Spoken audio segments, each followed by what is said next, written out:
Has anyone ever came up to you and asked you to sign a petition to get rid of free speech? What's funny is people actually sign this, and this guy named Mark Dice goes out and he does this all the time because people really need to wake up and they don't know what they're signing when people ask them to sign a petition.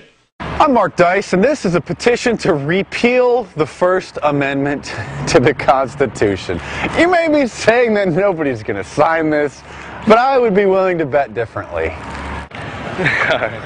What is it for? It's to repeal the First Amendment in the New World Order, stop hate speech. You know, we want to really just kind of look at that issue again, and I mean, people are disagreeing with the president. I mean, we're going to stop that.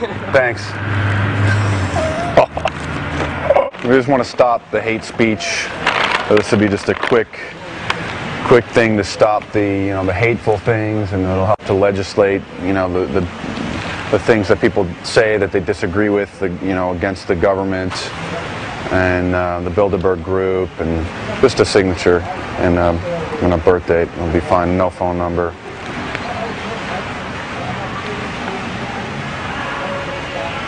Sounds like a good thing. I mean, in today's New World Order, we don't need these idiots disagreeing with the president. Oh, you got to sign it too. I don't disagree. So you read this? You're okay with that? I'm okay. Okay. Yeah. The repeal of the First Amendment. Beautiful day. Hi. Hey, hi. Signature. And I mean, in today's society, we don't need. I mean, who are the people to say that they don't agree with the president anymore? You know. And he knows what's best. Okay, so do you know Ed Schultz from MSNBC? I'll give you a brief rundown on who he is. The Republicans lie. They want to see you dead. They'd rather make money off your dead corpse. Tell you what, if I lived in Massachusetts, I'd try to vote 10 times. I don't know if they'd let me or not, but I'd try to. Yeah, that's right. I'd cheat to keep these bastards out. I would. He was at some event and said that he was not going to run for Senate, but if he would, he'd kick all of their asses. When he says he's going to kick their asses, he's referring to Republicans. I want all of you to know that I'm not running for the United States Senate. But I also want you to know that if I did, I'd kick their ass. Because that's what it's about. It's so funny because Ed Schultz, Keith Olbermann, and Rachel Maddow always claim how MSNBC isn't biased. And I understand that Michelle Bachmann has got Sarah Palin coming in on April 7th. If all of you here will make a commitment to me tonight that if I bring my TV show right across the street from where they're doing their rally, you'll all show up.